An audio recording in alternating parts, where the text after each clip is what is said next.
On this episode of Still Loading, if I were to lose you, I'd surely lose myself.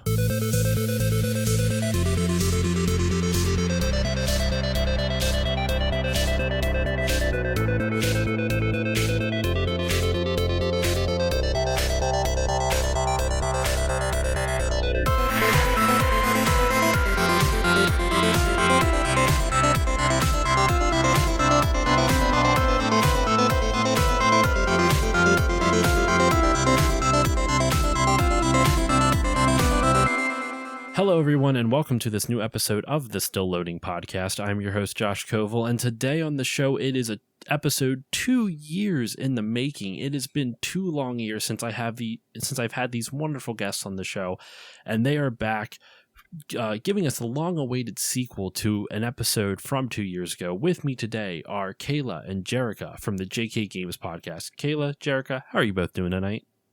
Good. We're excited to be back. Thanks for having us back. Oh, yeah. You know, anytime someone wants to talk about The Last of Us, you know, you can just sign these 2 girls up. We're ready. Yep. You're ready. And if you couldn't tell by the title or just that little snippet, we're talking about The Last of Us Part 2. We did an episode 2 years ago about the original Last of Us game. And I remember I could see the pain in Jerica's face that she could not talk about Last of Us 2 spoilers because I had not played it at the time. And there was so much lip biting and just rage facing. No, not really. But I could see it. No, none of that actually happened. But she had to hold back a lot of her comments because I did not know the story of the second game. Well, that has been rectified. Yes. I actually told them both off mic. I played this game for the first time shortly before my daughter was born. I got this game for Christmas in 2020, and my daughter was born not even like 2 months later. So I grinded through all of Ghost of Tsushima and Last of Us Part 2 in like a month. So it's been a bit since I've been able to play this, but it's still pretty fresh in my mind. So I guess that kind of perfectly leads into our first part of the episode, personal experiences with this. So I don't know who wants to go first, but let's talk about it. How did you first kind of get introduced to this game, and what are some of your first experiences and memories of it? Jerica, you want to go first? You should go first, Kayla. Okay, fine. Go first. Fine. It's only right because Jerica is who introduced me to this. Yeah, and I think I'm very excited for you to share how you were able to play the games because oh shucks, you know, okay, best type of way to play.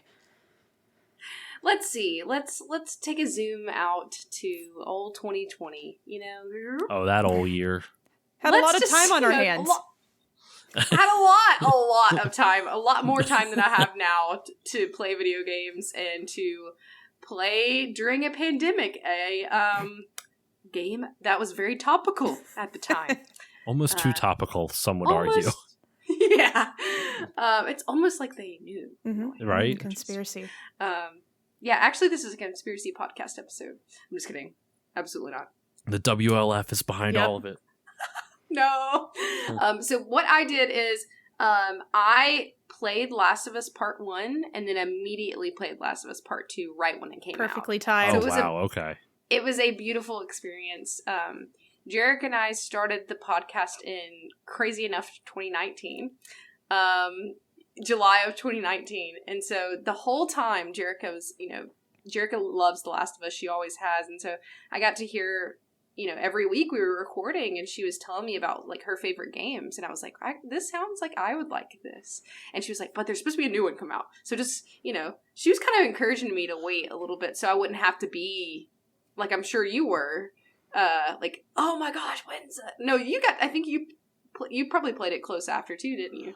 I replayed the original 4-hour episode 2 years ago, and then I played the second one only a couple months later. I will say I had to take a break though, because I'm amazed that you played these back to back, because these are heavy games, like emotionally draining, like sometimes joy sucking, not because the game is bad, but because it's just such a depressing story. Oh yeah, we'll get to that. But I think that I think I was able to do it because like a bit of a personal story. Like during the pandemic, I was kind of like, we're stuck at home. Literally, I spent a lot of time like inner reflecting on like and working on myself and processing things, and so it was almost like I got to play through my emotions. Obviously, I have not ever been therapeutic. in a post-apocalyptic world, but it was therapeutic, even though it's dark and like there's so many emotions involved in it. It did feel like really like therapeutic to me to play through it. I cried, I laughed, I smiled.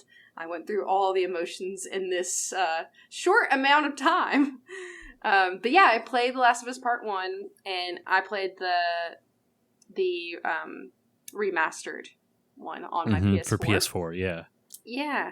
And then I immediately, like, within, like, I think I took, like, a 2-day pause. I don't think I literally immediately went into it. But, yeah, it was a really nice experience because I got to, like, very seamlessly move into part 2. And I got to, like, talk about it in real time, like, my feelings and everything with Jerica. And so it was really fun. We have so many episodes on The Last of Us on our podcast. We did like a breakdown of part 1 with you, and I think we did one on our channel too. Mm-hmm. And then we did like we've done a lot. So if you need any more content, well, that's why but that's kind of my first like my personal experience. It was very intense, but in a good way, because I was in a pretty good headspace by the time I was finishing it. So. Yeah, Jerica, I would love for you to display your personal experience with the old Naughty Dog. Oh yeah, so part 2, obviously that waiting for that game sucked because it was like 10 years later, basically, from when I played part 1. And I'm over here like maybe it's not exactly 10 years, but it was a long time. It would have been 7. Okay. 2013 to 2020. 7. It's still a long wait for a sequel. 7 years. Waited 7 years. And then, like, I remember when it was first announced, I think it was like the Game Awards or E3. Oh, no. PlayStation Experience, I think.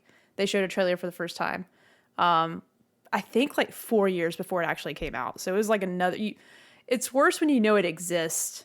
So obviously waiting 7 years wasn't too bad. It was technically like waiting 4 years because you saw the first trailer, and my first like feeling was like, oh my God, whose arm is that? Because I remember the very first trailer. If you go back and watch it again, it's really cool because you don't know there's a time jump yet, and you just see this arm with this tattoo that's all beat up, and like it almost looks like at a glance I was like, who's this dude's hand? Who's this dude's arm? Because it was just so rugged looking.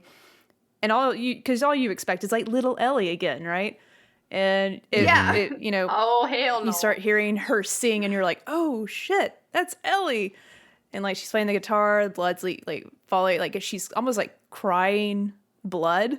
Mm-hmm. And it was just like the most dope ass trailer I've ever seen in my life, and so symbolic. Joel's walking through the door to say like, you gotta go through with this. And she's like, yeah, I'm going to kill every last one of them. And you don't know what's going on. You're just like, Joel and Ellie are back. Yeah. Got my arms, hair sticking up. And yeah, so, Last of Us Part 2, it's coming. So that was 4 years waiting, predicting what was going to happen. You knew there was a time jump because Ellie is obviously a little bit older and she's got a tattoo. Where did she get the tattoo?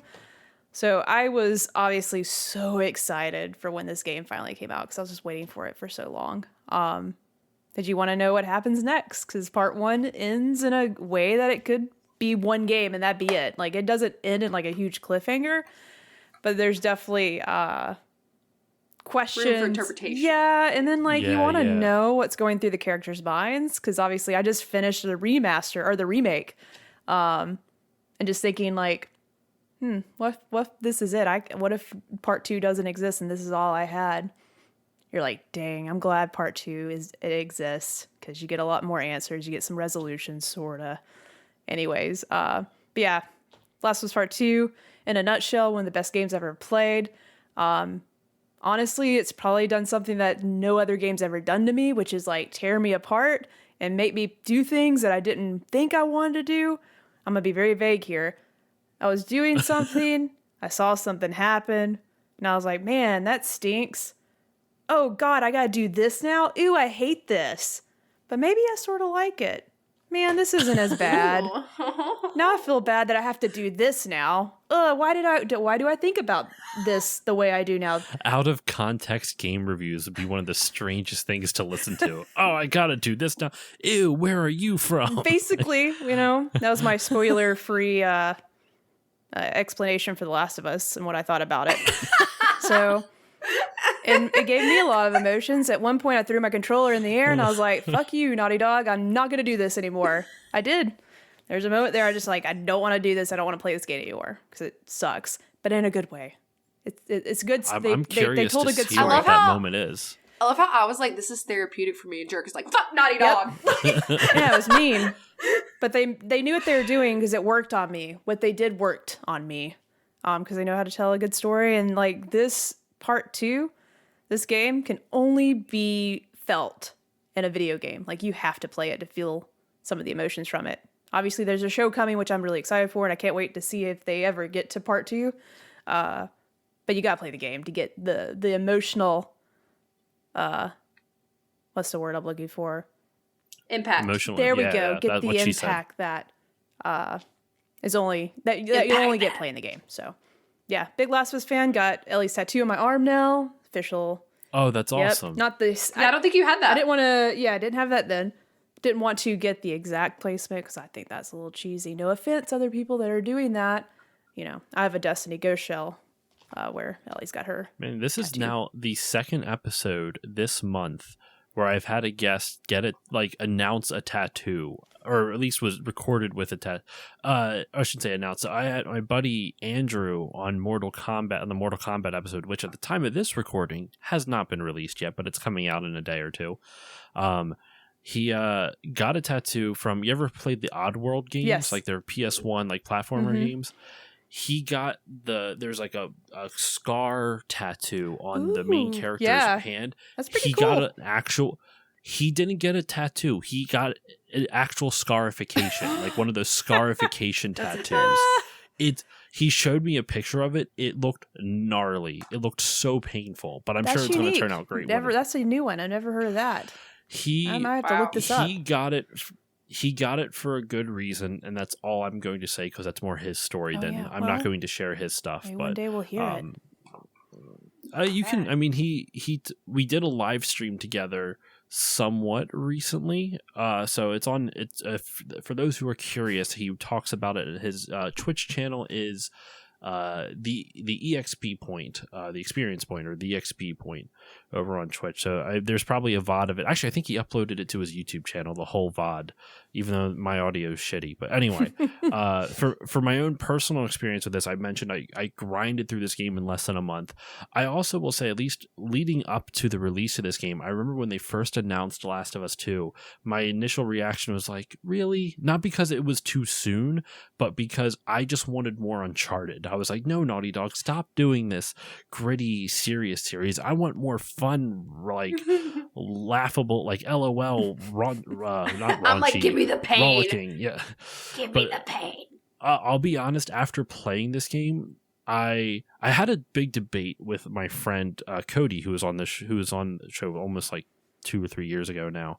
But we had a debate when it came out because Last of Us 2 won Game of the Year, and we'll touch on the controversy around the game, the overblown controversy around the game. But I actually was kind of against it a little bit just because of I preferred Ghost of Tsushima after playing both of them. But legitimately, like, it's been over a year, almost 2 years since I played Last of Us Part 2 and Ghost of Tsushima. Last of Us Part 2 still gives me emotions, like, other than just like, this is a good game. Ghost of Tsushima does both as well, but not as intensely. Like, I can still feel my reaction to Last of Us 2 almost 2 years later. I don't quite feel that same level of intensity with Ghost of Tsushima, and I think that's a credit. If that says anything about the quality of this game, I think that should be it right there. Like, I still feel that emotion 2 years on, and that it's an intense game. It's a really, really intense game. Yeah. And with that said, let's dive into what makes it intense. We can talk about the gameplay.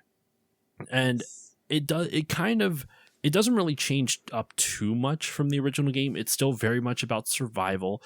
It's still very gritty. You have to, scavenge around for, items and ammo and everything, exactly, healing and just scraps, so that way you can craft items. It still has all of those same mechanics.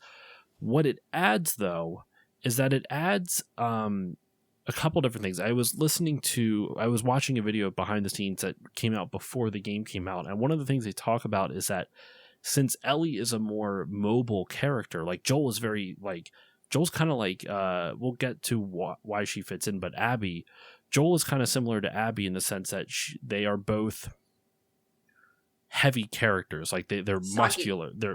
What would you say? Stocky, exactly. I thought you said soggy that for a too. second. Soggy. Okay. Soggy. They're nice and moist. Moist. Oh. Ew. Ew. Stocky is a good term. Soggy is fun, but we'll go with stocky. They're very stocky. They kind of move with a purpose, and they're very there's a heaviness to their movement. Like every movement feels deliberate. Ellie is a lot more, since she is a smaller frame of a character. She's scrappy. She's a lot more mobile. Yeah, exactly. That's a good descriptor. She's scrappy. And because of that, they made the game more vertical. There's a lot more stuff you can climb up, and they added a jump button for Ellie to actually jump across gaps, which in the original game you couldn't do that. You could like walk off ledges and hope that you don't die, but that was about it. Those are pretty much hold on. I did write down some notes. Besides jumping, you can also now go prone, and you can dodge. But before we move on to other elements of it, what are just some quick thoughts on from you guys on the gameplay? Let's hear. Since we started with Kayla last time, Jerica, let's start with you. Oh, okay. Like this. All right. Basically, obviously I have a different type of impression right now because I just played the remake of the first game, which they added a lot of graphical updates, not really much to the gameplay, but like I said, I haven't played the original in a really long time. So playing this, I automatically missed going prone. I noticed a few differences, and I was just but it still was a great experience. But one thing I do love about playing these games, and this is the first time I'm actually I want to replay the game, not just for the trophy, but actually want to replay on a harder difficulty, because it gets really fun to play. Especially, I don't know, I've sort of evolved as a gamer the past 2 years. I sort of like a challenge, and I like to feel the pain. So I don't know what's happened. I used to hate games like that, and I love a good challenge. And that's one of my favorite things about replaying the first one and playing part 2 again is that it takes a lot of strategy, especially if you're playing on a harder difficulty. One thing I learned in part 2, something I missed the first time, I didn't realize that the clickers would actually bark. And when I don't know if that's actually called what they do, when they make the sound, when they bark at you, if it hits you, they will sense you because they can't see. So they use the bark sort of like a dolphin uses, I guess, underwater. Echolocation. And I did not know that. And I'm playing on Grounded, which removes the UI. You can't tell when you're about to die. And you have to be so deliberate with what you're doing. And I kept this clicker kept seeing me. I was like, I am silent. Why? Is it just hearing me and attacking me? I'm like, what the heck? And then I finally got the message after I died the 5th time. Oh, when the clicker barks, it's going to know that you're there if you're close by or if you're in front of it. And I'm like, oh, that's cool. It's just the smallest details with and then how the characters move around a room is almost you can't predict it. The enemy AI still impresses me. It's one of the best I've ever seen. It's smart. They have different difficulties, so they're going to react differently and be a little bit harder to maneuver around. They might bark more on Grounded, probably. So it's just fun, especially when you are limited on resources, which obviously from the first game, that's the same situation. I just like it being difficult to find ammo and be okay, these 2 bullets have to count. Do I want to use it now or do I wait? And that with part 2, just combining the you recapped, Ellie can climb up. There's different levels to how you can clear an area or clear a building or whatever. that just adds more to that experience and makes it a little bit more difficult, more realistic in some ways. So I do like they do focus on some element of realism there, because it's like a survival sim in some extent. So anywho, but it's fun to play. Like, it is on top of that, like, the great story is a fun game. It actually is a really fun game to play. And just, I can keep going. I'll wrap up. This is my last thing. I just thought about the thing that always like amazed me most about this game. Obviously the story, everything's amazing, but this was cool. Just seeing, like, I watch gameplay videos of people that are really good at playing The Last of Us. You can be really good at this game. I'm mediocre.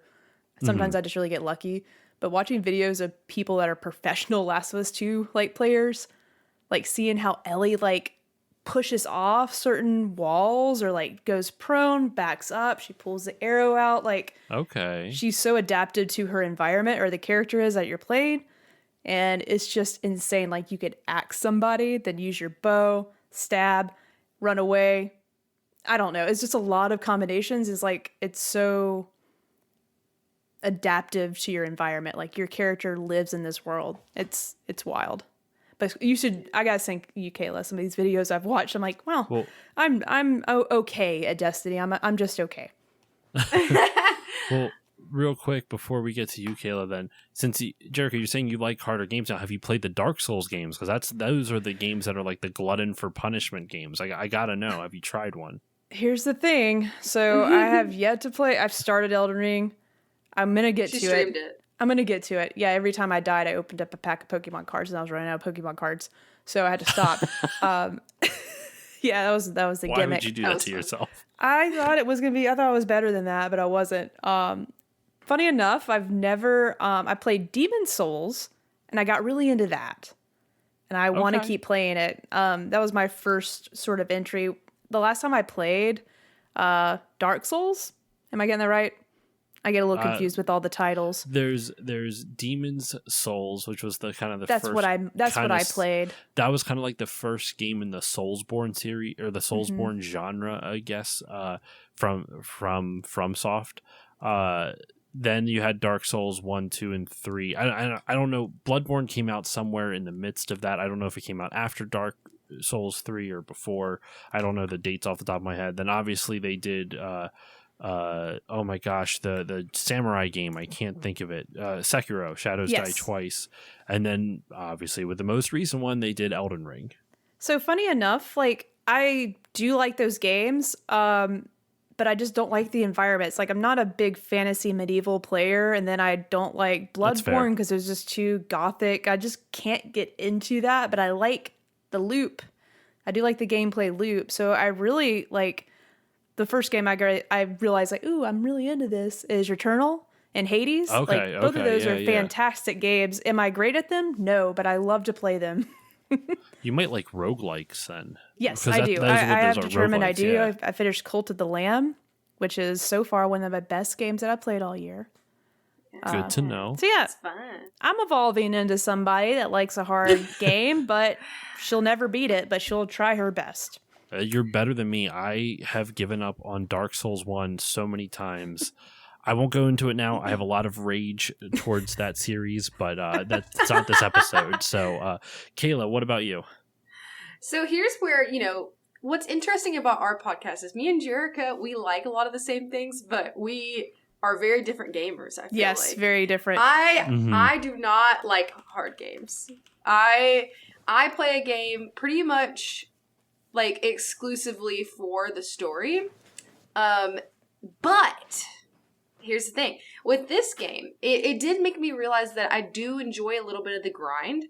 And so this was kind of my first awakening of this, and I have kind of evolved, and I'm willing to try anything. I'm not the type of gamer who's like, no, that's out of my genre. I will not play that. Especially if somebody I love really enjoys something, I'm going to try it. Just to like, because I appreciate them, and I'm like, yeah, if you like this, I might like it, even if it's out of my normal circle.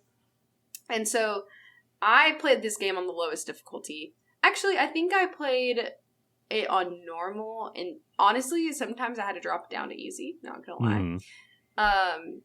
I really enjoy the gameplay aspect of having to scavenge and having to, like, craft your own things, and it adds such a layer to the game that makes it honestly like terrifying at times. And especially if you play it in the right environment. Like, I was playing it in my basement, like with my noise-canceling headphones on. Why?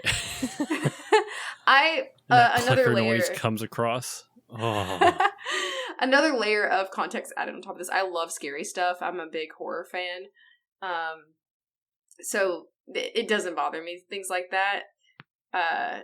It really added to the experience for me to like, when something, you touched on this when you were speaking, like something that can evoke that much emotion in you is like, it's so cool to me that you can get that from a video game. Mm-hmm. And this was the reason Last of Us Part 2, and we're going to get into this in the story, I don't want to spoil anything, but the emotion it was able to evoke in me, it was like crazy too. But the gameplay elements, I was telling Jerica before you had to skedaddle, I normally don't play games that are difficult. And so I did play this on normal, but I was saying, like, I really did actually get to kind of enjoy the grind of it all. One thing that I really like about the gameplay that I feel like is a little bit different than part 1 is you can have different play styles in this game, which is fun. You can choose to go in guns a-blazing and ripping and rolling, but you could play more stealthy and like kind of like sneak around and be more like stealth focused. I am the type of person who just like goes in like all crazy, and guns blazing, wacky waving, inflatable arm falling to me.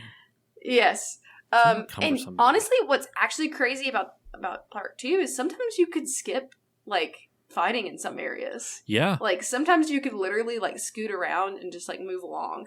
Obviously, in big sequences, you're not going to be able to do that. But that's something I thought was very shooting, and tooting. Had to say it. But yeah, that's kind of my gameplay thoughts. That was a conscious design choice by Naughty Dog too, to make the game more open than the original game. Like, there's lots of areas that there are dialogue sections and like little mini cutscene sections that you could potentially miss on your first playthrough. Yeah. So it's really cool that they did that, because it's one of those things where you risk the player not being able to see all the content you create, but at the same time it rewards that by doing so, it makes each experience feel like I'm the first one that's ever seen this. When you find something new that you hadn't seen before, it's a really fun like feedback loop that you get through the gameplay. Other things they added to the gameplay were a couple new different types of infected. You had the Shamblers, and you also had that's really the only one that you see commonly, because in the original game you had the regular infected, the clickers, and then the bloaters. And the bloaters are like those big tank guys that are just a pain. You don't fight too many of them in the first game. In the second one you fight a lot more. And then you also fight Shamblers, which I also dislike. And of course, arguably the only like real kind of boss like character in the game, the Rat King. Yeah, terrifying. No, thank you. No. Mm-mm. I never want. It is one of the most horrifying things I've ever seen. So real quick before we get to the Rat King, the Shamblers are basically, it has a cloud of spores that constantly are around it, so you can't get near them. You can't stealth kill a Shambler because they just emit the spores continuously out of their bodies. So it's really gross looking. Exactly. And that's, once again, good game design. They offer a lot of different enemies that force you to change up your gameplay style in order to accommodate the situation. And then you fight the Rat King, which is just the most... I'm looking at a screenshot of it now, and it's... I think there's just a giant ear on one part that's connected to 3 faces that are just...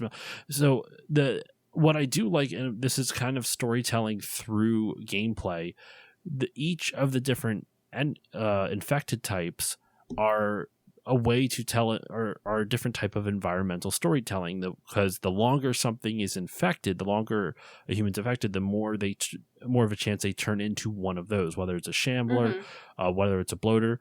The Rat King, the idea of the Rat King is that this is an infected. This was Patient Zero in Seattle, and they locked Patient Zero away in this basement of the hospital where it all started.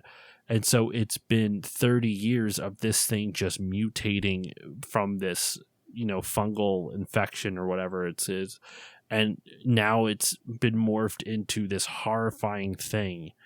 And as you take it out bit by bit, and like bits and pieces of it fall off, and there's like individual like shamblers and like runners that are like some of the zombies are just part of it fall off, and they're still somehow sentient. It's disgusting. I can't look at a picture of it anymore. I'm done. Just leave it up the rest of the recording. I just sent one to Kayla so she could look at it anytime. No, I don't want to look at it. Make it your like background picture. I love how you did it as a sticker. That's even better. Wow. It's horrifying. Yeah. You hit the nail on the head in something I forgot to mention earlier with environmental storytelling. Never have played another game quite like this one with that. And like even with just the subtleties of like you said earlier as well, it is a little bit more open than the last game. Sometimes I got lost. Honestly, sometimes I was like, I don't know where I should go. But what they do with this environmental storytelling and this like subtle direction is like they'll do little things like have a splotch of red. Like, I need to go this way because like the light is hitting this way, a certain way. Yeah. And so that's something that like is crazy that you don't think about how much work and effort goes into something like that. And then we can't pass by talking about the flawless cutscenes and thinking that I went through times where I thought I was still playing the game. Like I didn't realize it was even a cutscene. I was like, oh, I can like interact in this cutscene. It's insane. But yeah, sorry, a little tangent there. But no, that's fine. It actually made me think of when I was prepping for this episode, I didn't get any chance to replay it because, once again, having a kid, I can't really play this game in front of my kid. Probably for good reason. I don't think she'd really, a 1.5-year-old would really appreciate me shooting people and the screams of a clicker. But so I couldn't really play it during the day, and at night a lot of it was just devoted to podcast editing, and also my wife likes to watch stuff on the TVs, understandably so. So I didn't get much of a chance to play it. What I did do, I watched gameplay videos, I watched some behind the scenes stuff, and I also watched a reaction of the React channel, and it's always like teens react, whatever react. This was elders react to The Last of Us. Oh. And they were playing through the first section of the original game right up until spoilers real quick. I mean, it's for the intro of the game, actually. I don't think this is too bad of spoilers. Where Sarah dies, Joel's daughter, right at the beginning of the game. Yeah. And I'm not going to lie, watching that again now as a dad, I cried. I knew it was coming. But now that I have a kid, a daughter specifically, right in the feels, man. That was tough. But it was funny because what you were describing, Kayla, how sometimes you didn't know you weren't in a cutscene anymore.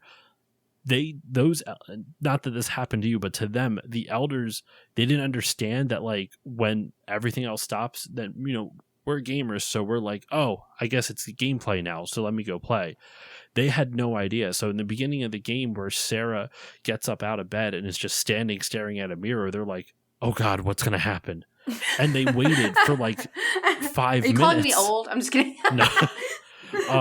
And then it got worse because after the car crash in the beginning of the game where you get out and, Sarah has her leg broken, so Joel has to carry her through the town. He was holding her and just stopped. They didn't know they had to hit the joystick, so he's just standing there in the middle of the street while all these people are running by, and then he got eaten by a clicker or by a zombie. And it happened like 3 times in a row to the one person. I'm like, just move. It's not hard to figure, until eventually the people, the React guys are like, you have to move. Well, you make a really good point, actually. And that's another thing is sometimes I was faced with so much like, I don't want to do this, that I would just stand there sometimes and be like, what? That's exactly, really and actually, have to do this? To what you said earlier as well, Jerica, they one of the things they talked about in designing this game is that to reinforce, storytelling through gameplay, they wanted to make the decisions that you make as a character, as a player, just as difficult, like. Not just as difficult, but difficult, just like you would, just like the characters are having to go through. And that's what both of you mentioned, how there was moments of the game where you're like, I don't want to do this. I just don't want to do this right now. Like, this is, I can't bring myself to continue on with what I know is what I have to do.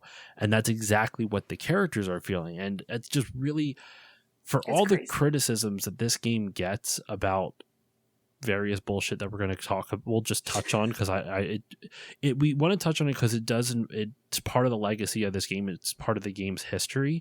And normally, like, I like to go through development and stuff like that, but it's a lot harder to find a lot of development stuff with this that's not just from Wikipedia, and I didn't have a lot of time. I was looking for, like I said, I found a bunch of behind the scenes stuff from their making it, but it was all before the game came out. So they were kind of talking nebulously about what... Oh, well, life's so good right now. Yay. Yeah.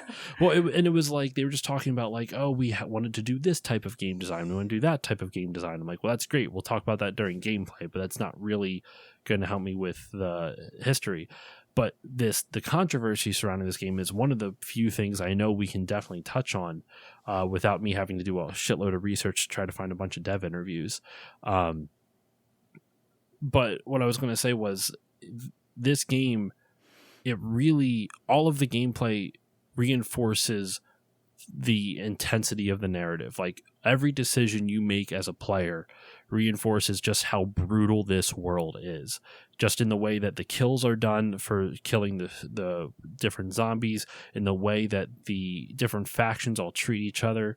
And it's one thing, I guess we can use this as a way to start talking about the story. And just for listeners who have not played this game, I'm going to put the spoiler wall up here just to be safe. We've already spent almost, we're 35, almost 40 minutes talking about gameplay and everything around it. So I want to throw up the spoiler wall now, so that way we can kind of talk more freely about the story.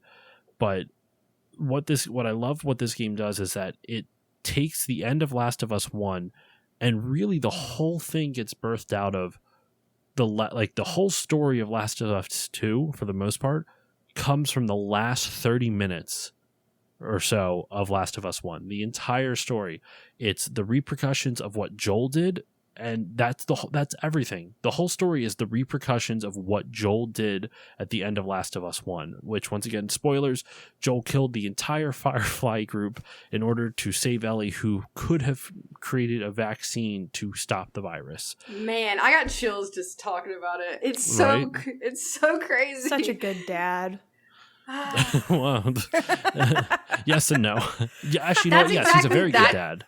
That is summed up Last of Us Part 2. He said he'd do it all over again if God gave me another chance, I'd do it all over again. Good it's job. A good Joel I'm here impression. all night.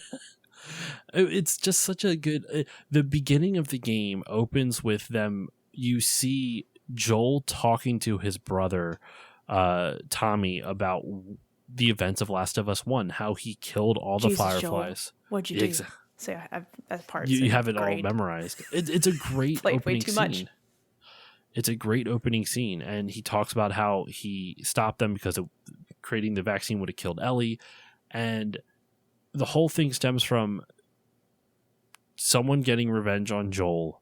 And what I like is that they tell the story through a lot of different flashbacks overall.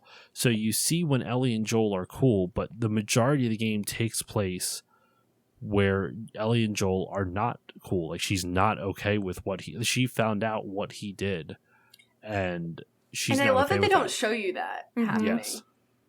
I love that they don't show you that, because it's just like, I mean, as much as I would have enjoyed seeing that scene, I think it's like such like a lingering like tension. And realistically, what could they have shown you? She's going to be pissed for what he did. So all you have to do is show that she's angry, show that she found out, and show that she's angry. You don't need the confrontation where she first tells him about it. Let that be in your imagination, because 90% of the time, what you come up with in your head is going to be better for you than what they're able to put out. No offense to Naughty Dog. I'm also really glad they took snippets speaking to that, or they didn't give it to you directly. Obviously, you sort of could guess what was happening, but there's flashbacks that they put in really good spot, especially when the character is reflecting. Like, they add it when the character is reflecting on it, not so for us as the audience that's playing the game. They put these scenes exactly where they need to be when the character is reflecting or thinking about what had happened. So I thought that was really cool. and they reflect when it makes sense for the character to reflect. Like a lot of times in like JRPGs and stuff, like I love the Final Fantasy games from the PS1, but all the flashbacks are always like, well, we're at an end now, so we might as well start having a flashback, even though it doesn't really necessarily fit with the time, like doesn't necessarily fit with the like a character reasoning for it. And this one, something will have happened, and then it gets them to think about it. And like it's there's just so much to talk about with this story, man. So I guess to really kind of kick into it, the premise of this game is that it's 5 years after the events of Last of Us 1. Joel and his brother Tommy find this girl named Abby kind of outside the town, and we're glossing over some other things. That one of the big elements that we can actually talk a little bit about the controversy here is at the very beginning you find out Ellie has a girlfriend named Dina, right? I'm remembering her name correctly. Yes. And one of our friends keeps calling her Dinah, and I'm like, stop it. no one's in the Okay, I'll kitchen with tell you her. about it later. So she is in a relationship with Dina, and you kind of get in a bit more of Ellie's character, and I kind of like they show, like in the first game, she's a good character, but you don't see much of her because she's forced to live in this horrific situation of traveling across the country with a stranger. In this one, you see a lot more of her personality because now she's been able to live in this town and open up a little bit. So you kind of see a bit of a character dynamic between Dina being this fun, outgoing type of person, and Ellie being this kind of like snooty isn't the right hipster. Hipster is kind of a better term, like kind of a little stuck say up. like almost like a quiet.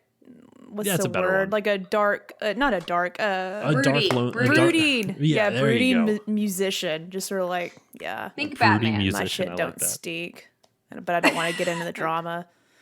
I like that description. A broody musician is a perfect descriptor for Ellie's vibe in this game. It's 100%, 100%. And so she's still, obviously, we know that you don't know exactly when her and Joel had this confrontation, but you know they're at odds with each other because they do have a fight before Joel goes out, I guess, on patrol. I forget exactly. It's awkward. But it is awkward. And so then while on patrol, Joel and Tommy rescue a stranger. This is from Wikipedia. I'm going to shout out Wikipedia. Thank you for the succinct plot description. But they Sponsored by Wikipedia. I'm just kidding. right? Oh God, give me some money, Wiki, please. They meet Abby, played by Laura Bailey, and they save her from an infected horde, and then they bring her to her group of friends. And this moment combined, unfortunately, people got their shit bent out of shape because Ellie's gay. Even though if you would have played the original DLC, it tells you it's not a new character trait that they shoehorned in. It's her character. Mm-hmm. Anyway, that people were fucking bent out of shape about that for no fucking reason. The other reason is because this plot point right here that we're about to discuss got leaked. Joel gets killed by Abby. Oh yeah, I forgot about that. Oh yeah, I got I think I didn't told you get this, Kayla. spoiled. I got spoiled.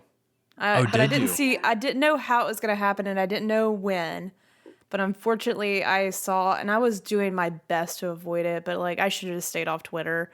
But I got, I saw his grave, and I was like, well, not too surprising. It wasn't too bad because I sort of saw that happening, but it was a bummer, and I couldn't imagine, for the team, because that was just like, that's a thing you don't want to get out for sure. Like, yeah, without you being able to control it, or everyone experiencing it at the same time in the right way.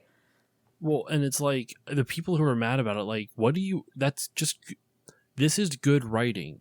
Did you Yeah. really expect Joel to not have any consequences for that? He murdered hundreds of people, killed an entire faction of like people who could have saved humanity. There's it was a large group of people. There's going to be people that he did not get to. So did you really think there'd be absolutely no repercussions from that? Like, no, there's going to be repercussions, and it sucks. Shit sucks. Like, I hated that scene. It was heartbreaking because I care about Joel. But what I love about this game is that it doesn't paint anyone, for the most part, as a villain. Nothing, very few things are black and white. It's all shades of gray. There's so many layers, and that is like what really makes this game for me too. Is like, I think at points I might have thought someone was the villain, but pretty much whenever we switch bodies, like we go back and forth, which that's another element of the story is like you play as and there's sometimes you don't want to be playing as this different character. You play as the girl who kills Joel, Abby. Yeah, it really pissed a lot of people off, which I love. I loved how they did it, and I hated it. I love that they did it, but I loved it. And you're right, that got a lot of controversy. It's all coming back to me now. That and they were afraid of her arms. Abby arms are like bigger than my head. She's a big woman. Yeah. She can pick me up anytime. I don't. I mean, if I wasn't married, let me tell you, and she was real. So what's interesting is Jericho was a bit ahead of me when we were playing. So like we were trying to play it and discuss as we go, but Jericho was ahead of me, and so I came over. I remember we were recording an episode of the podcast. I remember this very clearly, and she was like, "What part are you at?" And I was like, "Well, I'm playing as this girl, and like she's pretty cool. Like I don't know why she's playing as her." I was like, "I don't know why I'm playing as her, but like I kind of like it. I like this perspective. She seems cool. She's got some stuff going on." And Jericho's just like, She's got a great poker face. She was like, "Yeah, I liked playing as her too."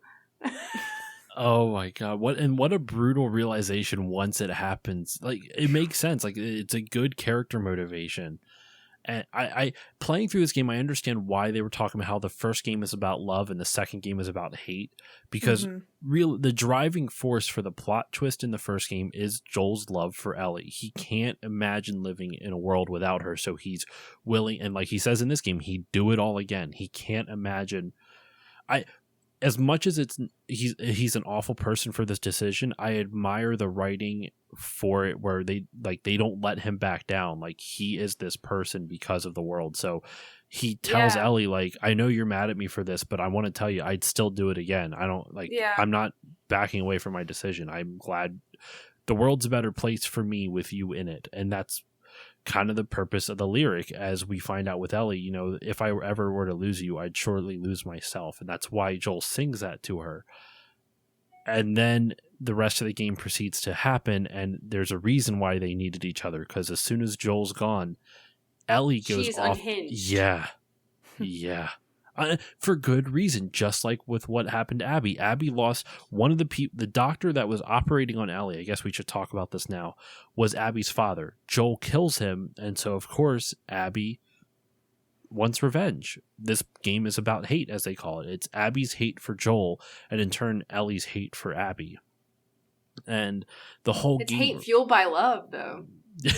Yeah, as cheesy as that sounds, you're right. And I still think like it could be, I know we'll get to the end, but it's sort of almost like Ellie hates Joel because of the decision he made, and just sort of hates him for that because, you know, in the end, she never got the conclusion that we wanted. We'll get to like the last bit here in a little bit, but it's just, she's mad at the world. I'd be mad at the circumstance too. There's a lot of finger pointing. It's one of those things. She loves Joel but hates what he did, and so she's livid at him and doesn't think she can ever forgive him. But he's her dad for all intents and purposes. He's her dad.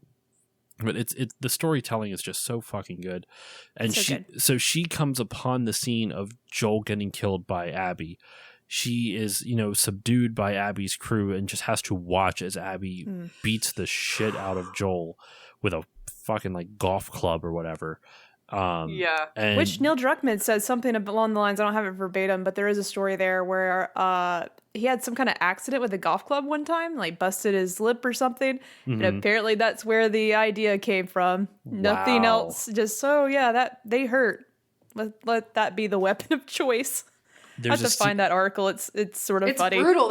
It's very personal because it's not just like one and done. No, it's like a golf club. It's just it's painful. That's why they whenever you hear stories about, like, you know, when you watch an action movie or whatever and people are just beating the shit out of each other, a real fight's exhausting. Like there's a reason why like boxers and MMA fighters go months in between fights. It's because it's exhausting to do that. You are drained. It is not that I would know from personal experience, but it's incredibly draining to be in a physical altercation. Like it, and so to kill somebody like that, that's not just pulling a trigger. That's like there's malice. There isn't more than just intent. There's just rage that just you can't even like fathom with to do that. And Abby, it makes sense why Abby's so pissed.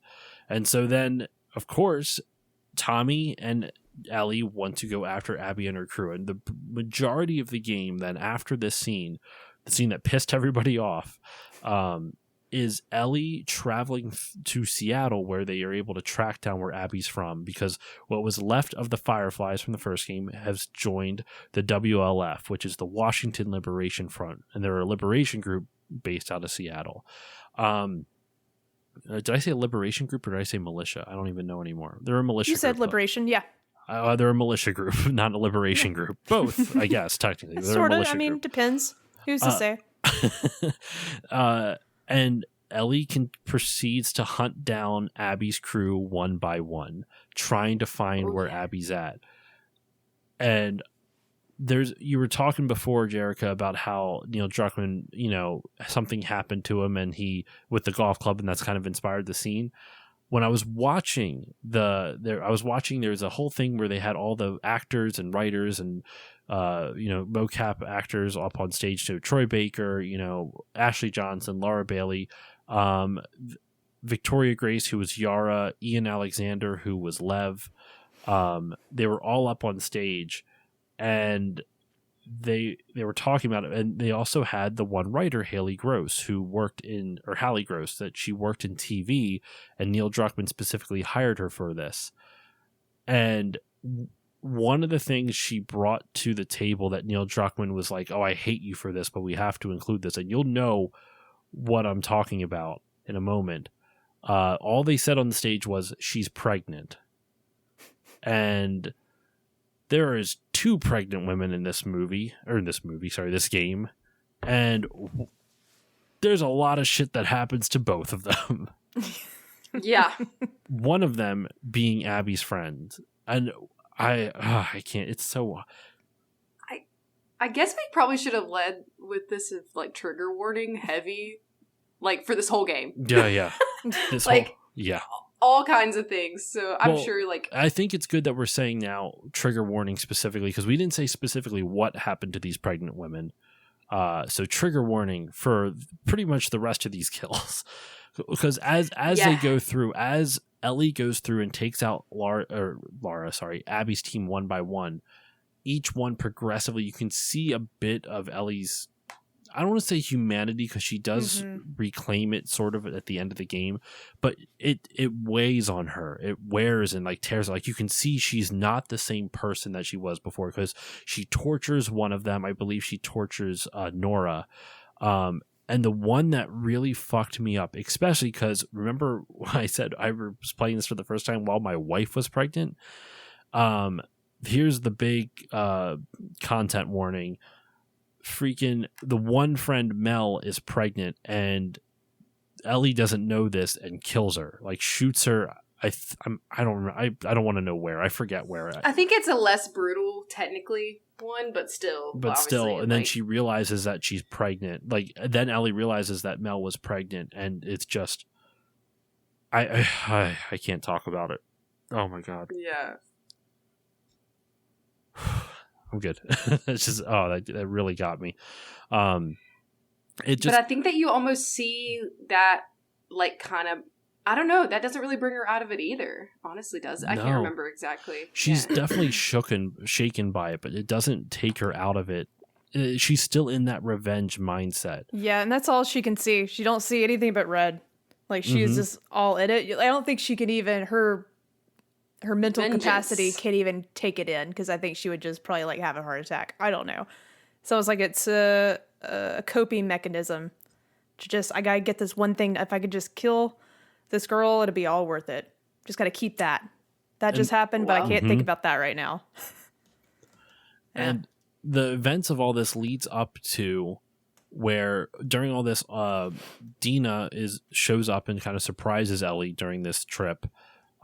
She's not there for all these brutal kills. She doesn't know that Ellie's doing all these horribly violent kills, which she's not there for any of them, but she's around and like she's still in the area at the time. They usually get separated somehow, but they also get show up with, or sorry, their friend Jesse shows up to help as well. And Jesse is Dina's ex-boyfriend. To bring back the pregnancy thing, you find out Dina is also pregnant with Jesse's baby, but obviously they're broken up. I don't think Jesse knows. Do you remember? Does Jesse know that it's his? I don't think he ever. I don't think he ever found out. Yeah, I thought he did right before. Oh, there we go. I don't think so. I don't think. I don't remember that happening for sure. I'll tell you, I'm playing part 2 again, but I don't remember that. I don't know. Okay, I'm not sure either. But so Dina is pregnant with Jesse's kid. And after going through and taking down all of Abby's friends, Abby finally has tracked her down and kills Jesse. And I don't know what she does to Dina. She doesn't kill Dina. Dina survives the game, but she kills Jesse, and her and Ellie have a fight. After the fight, actually, we'll wait to talk about what happens after the fight. Yeah, I did a quick search. He did not know. He does not know. He never knows that he was going to be a dad, or at least a biological dad. That's wild. That's so sad. Once again, this game just tears at your heartstrings. Yeah. And so after this, though, then it cuts to a flashback where you see everything from Abby's perspective during the same 3 days in Seattle that you just played through as Ellie. You see that screen, Seattle day 1. It sort of just made you exhausted and yeah. angry. Oh yeah, I was kind of like, it was very mixed. I was like, I don't want to do this. Come on. But I'm with you on that. Was this one of those moments where you guys were both like, "Fuck me, I don't want why Naughty Dog? Like, don't do this to me." And at first, yeah. Yeah. When I finished the game, I was like, best thing that's ever happened in a video game. It adds such a layer of context that you need to make Abby more human to you. Yep. 100%. And because I think that in before, I'm like, yeah, I'm pissed. And so, because I think, when do you learn that? You learn pretty quickly that her dad was the doctor, don't you? Or do you not learn until later? I don't remember. I think you just know that she's a Firefly. She's a part of that. Yeah. You don't really know that the dad is was the doctor. I don't think you learn that until some of her flashbacks. It started clicking with me a little bit because I could sort of see what was happening here. I was like, I know what Naughty Dog's doing. They're gonna make me try to like this gal, and they're gonna show me why she did what she did, and then it just makes sense because he was an animal. He was helping the zebra. Yes. And he's like a doctor, and I was like, I think that's when it clicked with me. It kind of shook me. I was like, it caught me off guard. But yeah, you get flashbacks of her as a child too, and you get to see her at that formidable age, and you get to see interactions with that impact you later when you learn that the dad was the doctor. You get to think he was her dad, and you get to see Abby find her dad after being shot. So that was just as equally, maybe not witnessing it, but the fact that you have actually been in it and you made the choice to do it was a totally different emotion. Yeah. And then to see her react to it was like, well, I did that in the last game. Dang it. And here's the other thing. I don't remember, you guys might have to help me with this thought, but where is the scene fall where the doctor is talking to someone else and is like, would you have done the same thing? Was that in the first game? I don't remember. I think it was a flashback with Abby or her dad, or someone talking to her dad, Oh yeah. Wait. Because Abby's talking to her dad and was like, well, would you do it? And he was like, yeah. Was it? Because I think Abby, with this flashback, she was learning that whoever was gonna, I guess, have the surgery was gonna die or something. I could be remembering that wrong. Yeah, but it was something and then Abby along those lines, right? And then Abby, as a child, looks at her dad, who's faced with this saving humanity, and I think she asked him, "Would you do it if it was me?" And he said yes. That was it. I think you're right. Yeah. And you're like, wow. Yeah. And that shows the parallel between, if you notice, it's meant to be a direct parallel between the relationship Joel and Ellie have and the relationship Abby and her dad have. her dad would be willing to sacrifice his daughter for all of humanity, whereas Joel would not. What I like about this though is that the game doesn't tell you which person is right. They don't tell you who made the right choice, because that's an impossible decision that I can't imagine having to, like, especially now that I'm a dad, like I can't imagine giving up my daughter for something like that. But at the same time, like, this is an impossible situation. So I like that they present those two narratives, and it's funny that each character has two different outcomes that they can choose to take.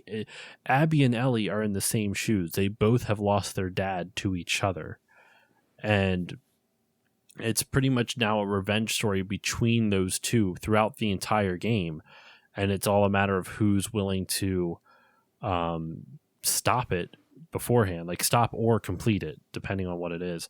And so Abby plays through those same 3 days in Seattle. You do meet along the way these characters, like I mentioned before, Yara and Lev, who are part of this group, this faction called the Seraphites, which are a uber religious group that believes they're trying to restore humanity to its proper place, like pre-pandemic.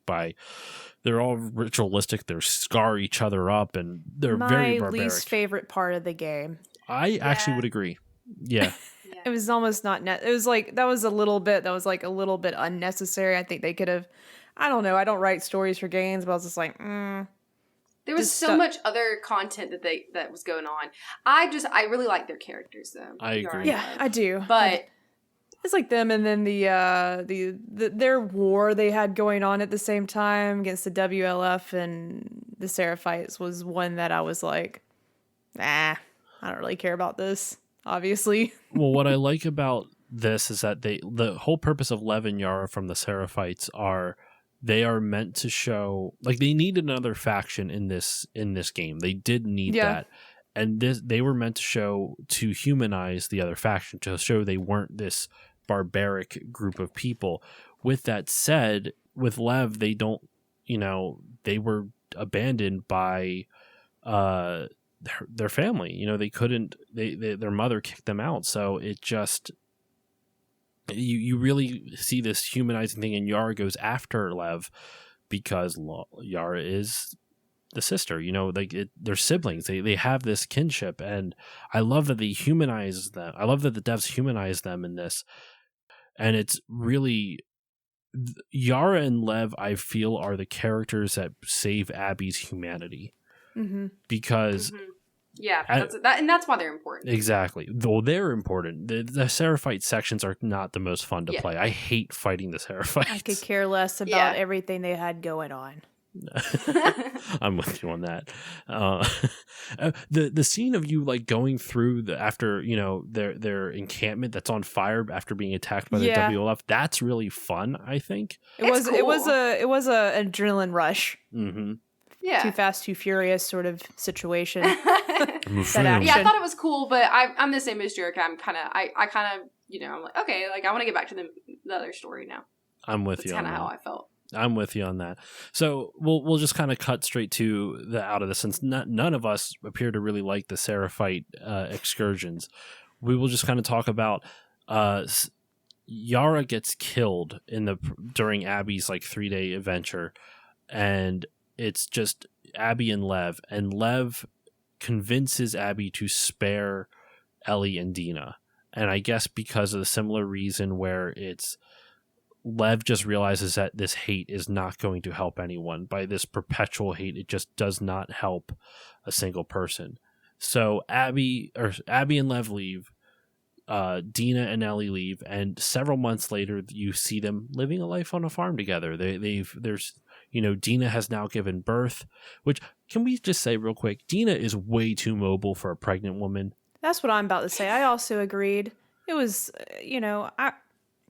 I didn't believe it. I knew they had some scenes where she was throwing up, but I was like, didn't see that coming. I usually know.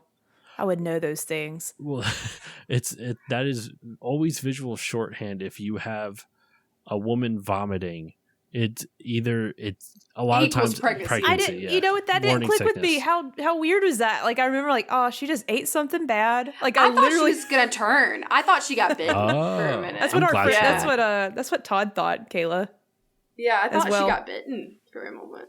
Yeah. I'm glad she somehow. didn't. Well, so they I was this gonna happy have an life. uprising if Ellie's girlfriend died. I'm not gonna lie. I'm like, I would have quit playing. This would have been the second pregnant lady killed. They were sort of leading with that with some marketing. Like, there's this one last trailer that comes out, and they're like, look at each other, and Ellie's got the bracelet on, like after the kiss, and you're like, something bad happened to the girlfriend. I thought she was gonna die. Something bad happened to the girlfriend again. So, Well, what I like though is that their relationship, and we'll get to it, doesn't necessarily end on a good note that we know of. Like, there is room for. I almost don't think there's enough for. I don't think there's enough for a third game based off what they left off of. Like, I don't. I mean, they're good writers, so who knows? But we'll get to the reason why Dina and Ellie's relationship doesn't really quite work at the end.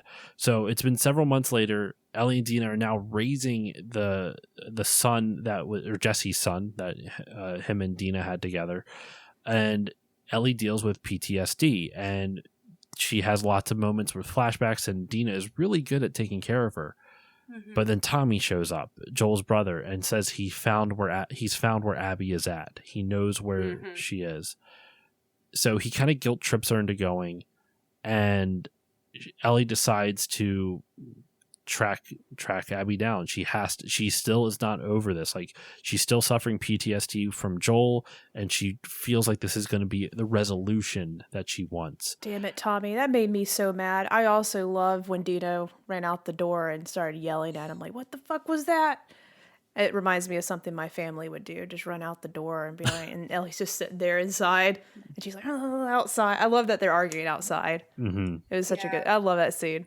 And to me, like, it's, I'm sorry if I interrupted, but like, it's just like, once again, she's choosing revenge and over her vengeance family, and over the family over her she's I created. honestly wonder, though, too, I was thinking, like, did she ever tell, like, wonder if she ever opened up to Dina to say, like, talk about what she did? Because I feel like this is what I was thinking, like, she hasn't been able to talk about any of it, and she was never going to be all right. Homegirl needs therapy. She needs Yeah. therapy. But I doubt she ever told Dina, like, what she did. I don't think she could. I don't know if Dina. Do you think Dina would have forgiven her for it? Like pre what happens at the end of the game?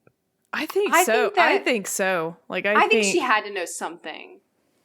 You know what I mean? Not everything, but probably like that she'd seen some shit, you know? Mhm. I'm with you on that. I don't know. I'd like to think she would, because under the circumstances, you know, like what the purpose of Ellie's mission was for during those 3 days in Seattle, it's just it could kind of be forgiven in the heat of that moment. Yeah. But I understand why Dina leaves at the end of the game. We'll get to that right now, actually. So Ellie is traveling over, I forget exactly, Catalina Island, California. She finds out that the Fireflies were regrouping in Catalina Island, and so did Abby. You find out, though, that Abby got captured by a group of slavers called the Rattlers. And Ellie basically storms in, kills all the Rattlers, and finds Abby, who at this point Gets bit again, too, I believe. Does she get bit? I think she got bit again because she was like hanging upside down, and I think I think she got bit again, and then she like pushed the zombie, the clicker, over onto the guy like to get him. But I think she got bit again. You're right, because I think when she kills the Rattlers, she kind of uses that as like a psychological warfare which I against thought was them. pretty like, interesting. I'm immune or something like that. I forget Yep. what she does. But she finds Abby, and Abby is her head is now shaved, and it's very clear she's like some shit She's so has happened skinny. to her. Yeah, I didn't recognize her the first time. I was like, neither oh my did god! I. Like I did not recognize her. It was It's wild. it's such a brutal scene, because I walked by her a lot. yeah, like, you don't I couldn't notice find her. her. You can't tell it's Yeah. her. She's strung up. It's very almost Christ-like in a sense, like she's being hung on a cross almost, but it's like on these posts out on the beach, and so she's emaciated. some shit has definitely happened to her. I don't know if she was sexually assaulted or just assaulted but she has been put through the ringer, to say the least. Like, she's not okay in any way, in any sense of the form, in any sense of the word. Ellie basically, what is it? She rescues her, but forces Abby to fight her because she threatens killing Lev, excuse me, because Ellie threatens to kill Lev. And so they have this knockdown. This is the final fight of the game. This brutal. Abby bites off 2 of Ellie's fingers. It's just awful. And so finally, Ellie eventually overpowers Abby, and she's trying to drown her. And it's almost like all the catharsis, like it's whatever it is for her, it's cathartic because she lets go of the anger she has. And what I love about this moment is that she lets Abby go, and you realize that no one was right or wrong in this. Everyone made a fucked up choice, and everyone paid for it. Abby paid for it. And I think that, honestly, if Abby hadn't been, not saying she deserved it, but like if Abby hadn't had those awful things happen to her with the Rattlers, I don't know if Ellie would have spared her. Yeah, that's a good point. Yeah. I don't know. I have mixed feelings on that. I'm not sure. But I think that she was put in a vulnerable... And like you said, everyone lost things. Like Ellie lost her family because she couldn't let things go. And, like, Abby was put in a terrible situation, so she lost some things. Like, ugh. Now, I want to get your guys' thoughts on the end of the game then. Like, what are your overall thoughts on that final fight and how it leaves our 2 main characters of Abby and Ellie? And then, of course, your final thoughts when Ellie comes back to the farmhouse to find it empty. And she tries to play Joel's guitar. I'm reading this off of Wikipedia now just so people don't yell at me. She tries to play Joel's guitar with her damaged hand and recalls her last conversation with Joel in which she expressed her willingness to forgive him and leaves. So I'm not going to lie. Through the whole game, I was like, when are we going to get that scene they showed at the PlayStation E3 conference with Ellie and her dancing and... You know, where is that scene? Is that even in the game? But it was near the end. I can't remember. Was it at that point? So I think it was. And then you see what happens right after the dance or whatever. But I thought that was really cool because I really thought like, oh, that part is not even in the game. They're not even going to show us that and give us any more context based on, we just have to go off what we've heard. So just her sort of stopping to reflect, once again, good use of flashbacks. I think it was a good point to have something they showed off, like for the second trailer to be shown at the very end of the game. How cool is that? Like a trailer they showed off years ago. I like to be that. something they don't show until the end of the game. You think it's going to be something at the beginning, but it's one of the most important pieces because it's the night before Joel died and she was trying to figure out how she's going to forgive him. So that was like that flashback in that moment was pretty intense. So impactful. Whoa-wee. And I love that.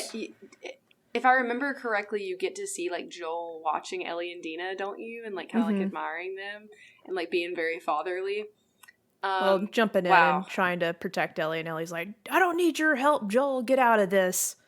Oh yeah, because there's like some bigot who's like yelling at her and Dina. Yeah. Oh yeah, one of my favorite pieces of writing from the game. This town doesn't need another loudmouth dyke, and I was like, "You tell him, Ellie, get up there and be louder."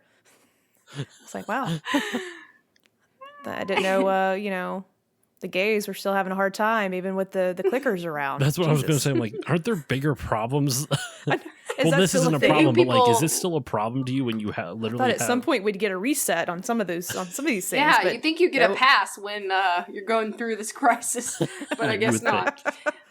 And then you get to know that they had that conversation. I don't remember. I'm sad that I don't remember all of the conversation. It was basically them just like having coffee, or Joel was having coffee, and Ellie. It was right after the confrontation, like right after the dance. She like goes up to him, and basically they just start talking, and he was like, "Oh, so I think he asked like, is Dina your girlfriend?"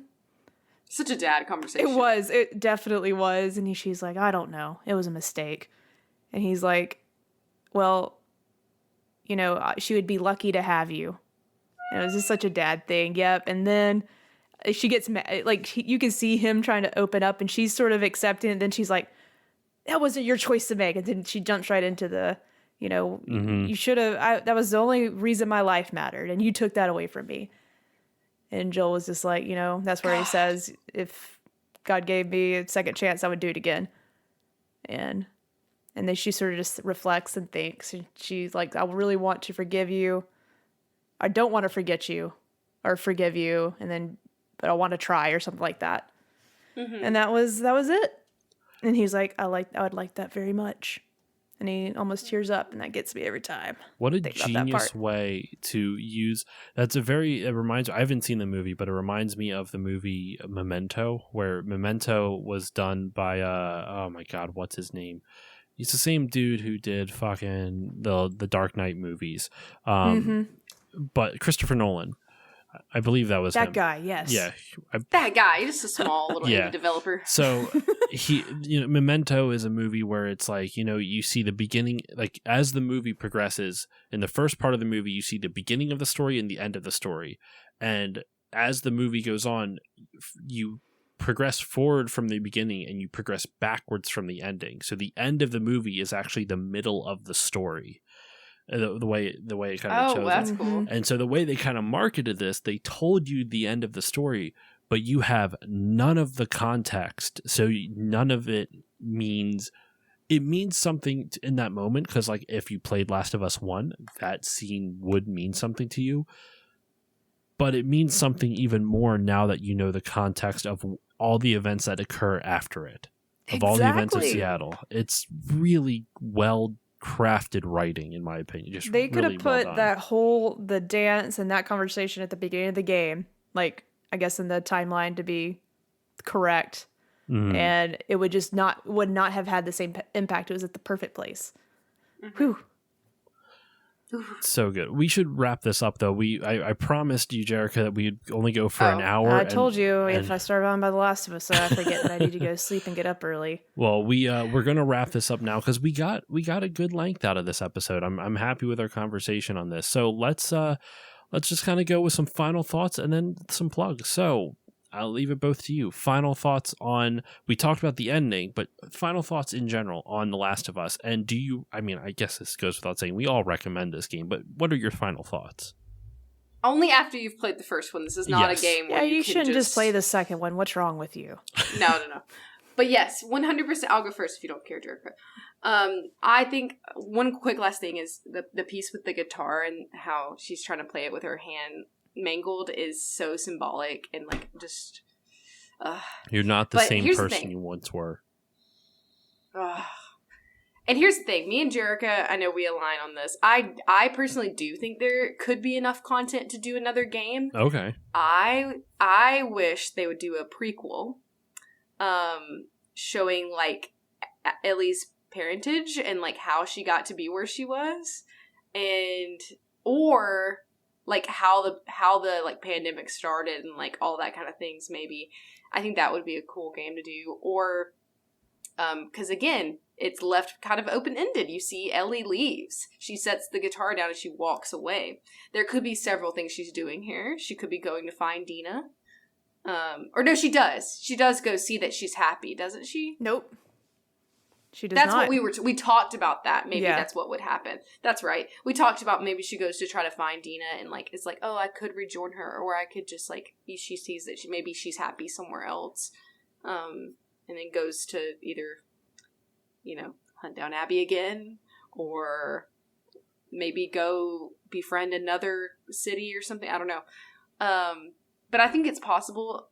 Whether it's probable, I think it depends on how well the show does, which I imagine it will do really well from what I've seen so far. But my overall thoughts are, this is like probably the most well-written, it is, what I've played so far in my life, like the most impactful and like well-written, crafted story.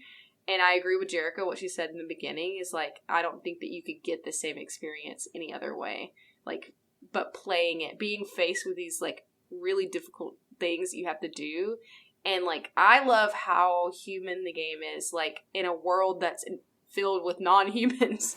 Like, you are seeing the parallels, like you mentioned, of like what love and hate and all of that does to you over time, and like grief personified in like visual form.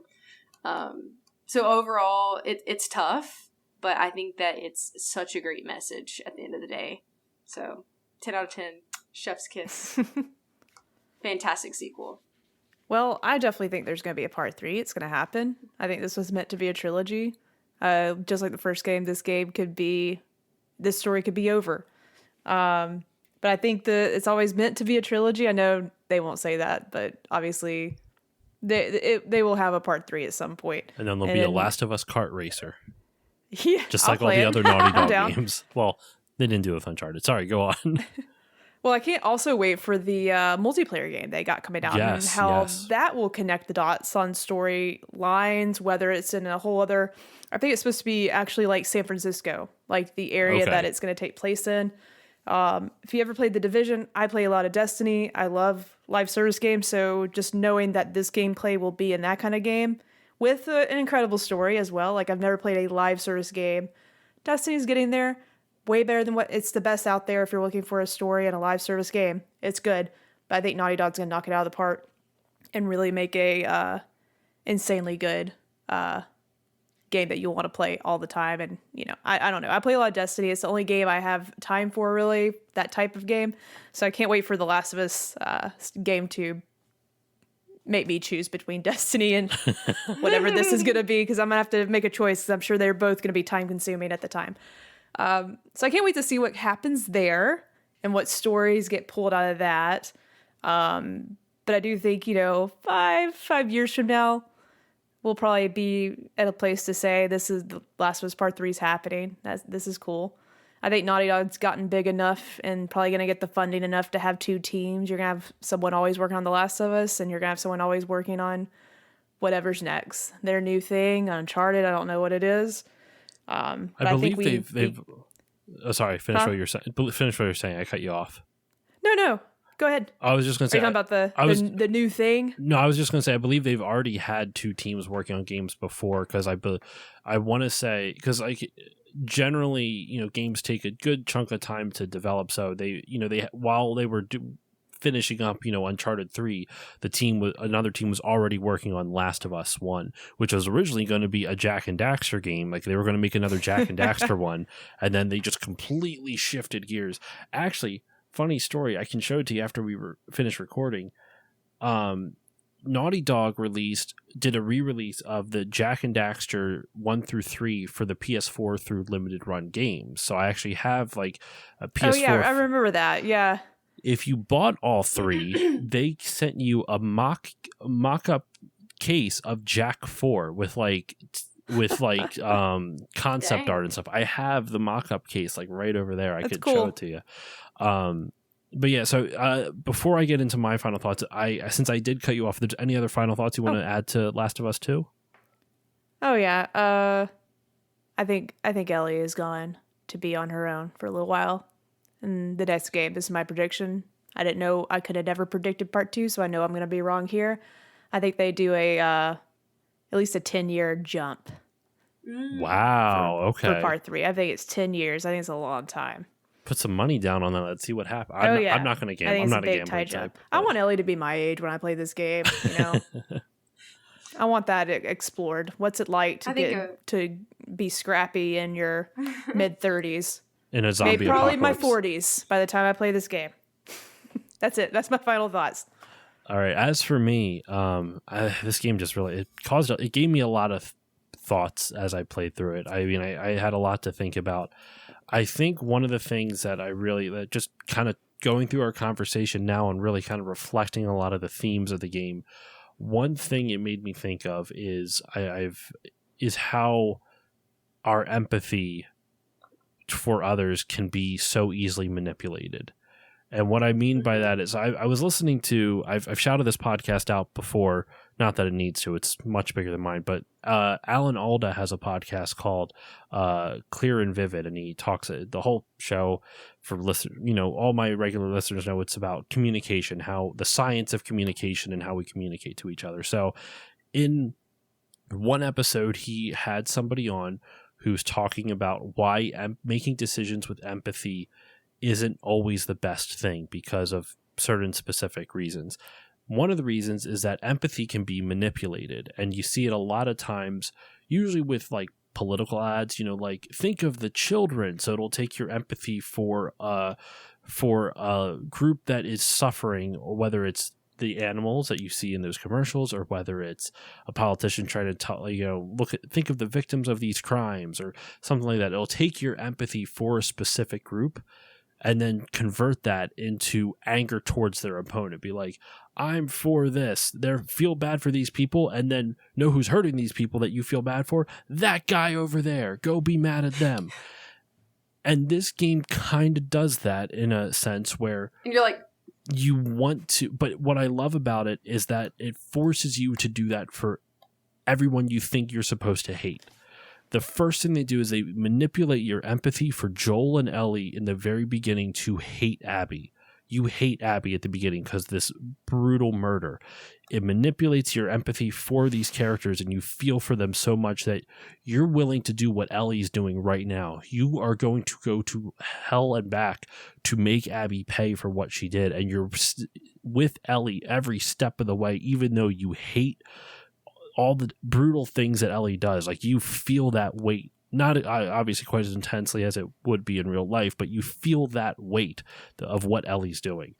And then the game devs are like, fuck you, I'm not letting you get away with this. Now you play as Abby, and now you're going to hate Joel for all the shit that he did. And you empathize with Abby's struggle, and you understand why she kills Joel, and you understand why she's doing what she's doing. So this whole game is just so expertly crafted to turn your empathy towards anger, and then make you realize that it can be manipulated so many different ways, that there's, in this world, especially in a world where you're forced to make hard decisions all the time because of the outbreak and the circumstances this fictional version of our world is put into, no one is good and no one is bad. It's just, you're all just trying to survive. And I feel like all zombie movies and media have this same narrative of trying to show, oh, no one's good and bad, we're all just trying to survive. The media, whether it's a game, movie, book, whatever, that does it the best is able to take that narrative that you've heard a million times and find a way to tell it in a way you weren't expecting. And Last of Us 2 does that. And I think that's how I will end my final thoughts on Last of Us Part 2. Wow, that was good. That was really good. That was all off the dome. I came up with it kind of through it. I was not lying. That was all through our conversation. One of the many reasons I love I love podcasting with such wonderful podcasters as yourself and all the people I've met through here is it gives me an opportunity to think about games in a way that I wasn't expecting. And this episode did that for me with Last of Us Part 2. So that's a good way to transition into thank you both for being on the show and making me think critically about this game. This has been a fun conversation. Nice. Aww, thank you. Thank you. Yeah, we if you want to follow us on any of our things, we're pretty easy to find. It's just JK Games Podcast on Instagram, Twitter. We have a TikTok now. We're very with the times. I'm not. I don't have a TikTok. I'm just joking. But we do live episodes on Twitch, which is just JK Games Podcast. We don't have a super set schedule right now, but we do like every week normally, or every other week. But we might have some Last of Us content coming in the future. We'll have an announcement soon. We got something new. Yeah. I'm excited. In the pipeline. Yeah. So it sounds like you probably should follow us to find out. You if should. Like The Last of Us, you should. Yeah, but that's basically it. We put our live episodes on YouTube as well, so YouTube you can find us JK Games Podcast also. All right. That's all. As usual for me, you can follow me on Facebook, Twitter, and Instagram at StillLoadingPod on all of them. If you want to email me, you can email me stillloadingcontact@gmail.com. If you want to support the show, you can do it in a number of ways. Give it a 5-star rating and review on Apple Podcasts, Spotify, or whichever podcasting app you use, because that helps more people find the show, and it makes me feel warm and fuzzy, and I like feeling warm and fuzzy. If you want to support the show with giving me some of your hard-earned dollars, that's greatly appreciated as well. You can go to patreon.com/stillloadingpod for $1 a month. You'll get the episodes a few days earlier at a higher audio quality, as well as access to a patron-exclusive Discord. For $4 a month, you'll get all of that in the $1 tier, plus 2 bonus mini episodes every month. And then if you want to go to the $5 tier, you'll get everything I already mentioned, plus the Still Bonding podcast, where once a month, my friend Erica and I go through Bond over 007. We go through all the James Bond movies. At the time of this episode coming out, we will have 2 of those released. We'll have Dr. No and From Russia with Love, and I think you will want to check those out because we go through the wacky world of James Bond, one ridiculous movie at a time. It's a good time, and those episodes are long as hell. I think the first one's like 2 hours and 45 minutes, and our second one is approaching like 2.5. I'm still in the process of editing it, so it's a good time. So patreon.com/stillloadingpod. But if your funds are limited, please consider going to the Bit by Bit Foundation. The Bit by Bit Foundation is a nonprofit organization whose mission is to put video games and video game consoles in the hands of kids receiving inpatient care at hospitals. So if you want to support them, go to bitbybitfoundation.org and consider donating. And that is all I have for you today. Jerica, Kayla, thank you once again for joining me. Thank you so much. We're so happy to be here. Thanks for inviting us. That was a good time. Thank you for coming back on. If I ever was to lose you, surely lose myself. I'm My serious. Joel impression. I'm serious. You need to do a whole podcast as in Joel's voice, and just like Easy, yes. the whole thing. We'll do it. All right. Endure and survive. Thank you all for listening, and I will see you all next time. Bye. See you.